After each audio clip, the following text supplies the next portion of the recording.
There is something about Generation X that never gets named out loud.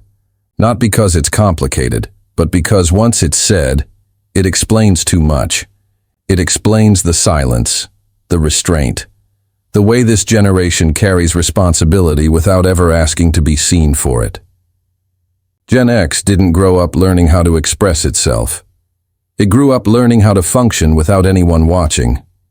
If you were born between 1965 and 1980, independence wasn't framed as a virtue. It was assumed. You weren't encouraged to rely on yourself. You were placed in situations where relying on yourself was the only option. And when something becomes necessary early enough, it stops feeling extraordinary and starts feeling normal. Coming home to an empty house wasn't dramatic, it was ordinary. But ordinary experiences shape the mind the deepest. Silence became familiar. Waiting became routine. You learned to manage time, hunger, boredom, and fear quietly. Over time, emotions didn't disappear, but they changed shape. You still felt deeply.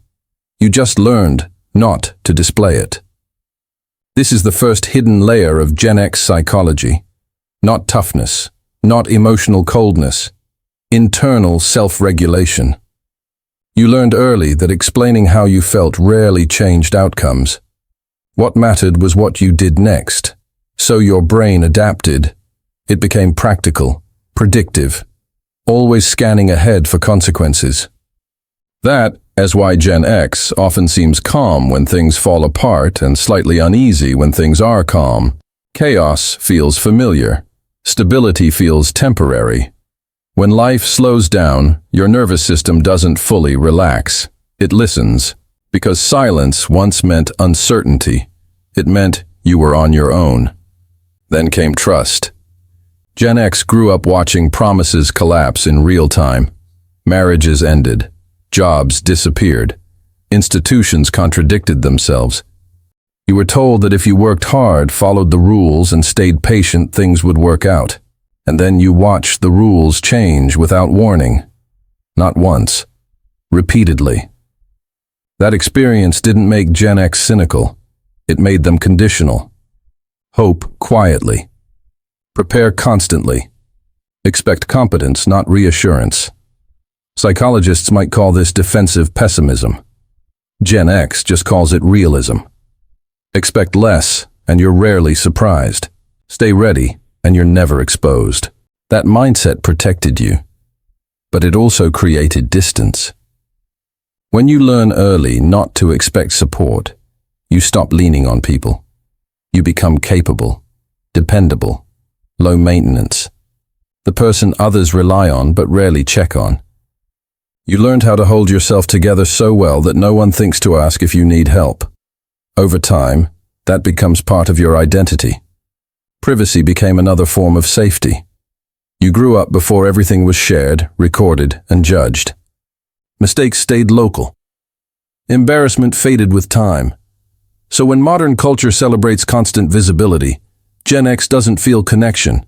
It feels exposure. Not because you don't understand technology, but because you understand consequences.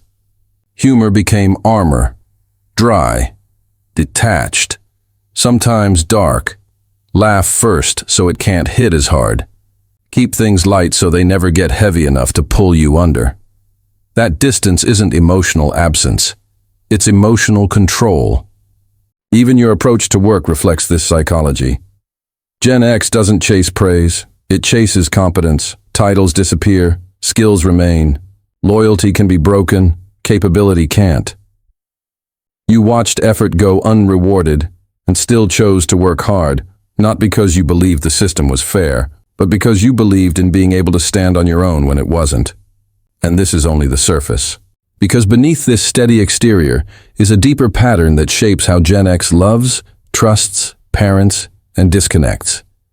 And once you see it, it becomes impossible to ignore.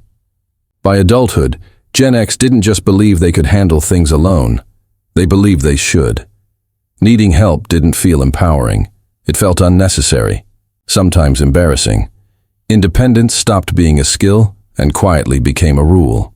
This is why Gen X often performs best during crisis. Emergencies activate something familiar. There is clarity when things go wrong. Decisions feel easier when the stakes are obvious, but slow emotional uncertainty is harder. Waiting, depending, trusting that someone else will show up without proof. That's where discomfort lives. This psychology becomes most visible in relationships. Gen X tends to love in a controlled way. Not shallow, contained. They show care through action, not performance. Fixing things, staying reliable, handling responsibility. But expressing emotional needs feels risky. Vulnerability doesn't feel freeing. It feels exposed. When relationships fail, Gen X rarely explodes. They withdraw, quietly. Distance feels safer than confrontation. Self-sufficiency feels safer than hope. It's not that they don't care. It's that caring openly once felt dangerous. This same pattern shapes how Gen X relates to authority. They don't automatically respect titles. They respect competence. If someone knows what they're doing, Gen X will follow without complaint. If not, trust erodes quickly. This isn't rebellion, it's memory.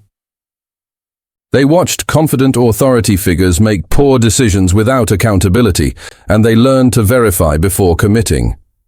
Economically, the lesson repeated itself again and again. Instability came early and often, recessions, layoffs, crashes. Each time, Gen X adapted. And each time the message was reinforced. Nothing lasts. So don't build your identity on any single system. This is why Gen X often maintains multiple skills or backup plans, not out of ambition, but caution. Security doesn't come from trust. It comes from readiness. Even how Gen X learned reflects this mindset. Before instant answers, knowledge required effort, searching, waiting, trying, failing, fixing. That effort gave information weight. It built confidence in one core belief. If something breaks, you can figure it out. But that confidence carries pressure. When you've always handled things yourself, struggling feels like failure. Asking for help feels like weakness. So responsibility stays internal. Stress is managed quietly. The load is carried alone.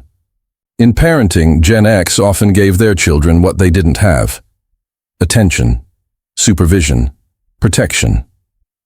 But underneath that care sits a quiet worry that too much protection creates dependence. Because in the Gen X worldview, being unseen once meant being safe. Gen X isn't detached from the world. They're deeply engaged with it. They just don't advertise it. They don't need constant affirmation. They work quietly. Carry weight. Expect little recognition. They are the bridge generation between analog and digital. Trust and skepticism. Silence and expression. Bridges don't get applause.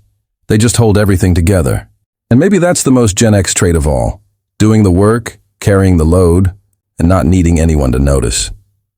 If this felt uncomfortably familiar, subscribing probably makes sense.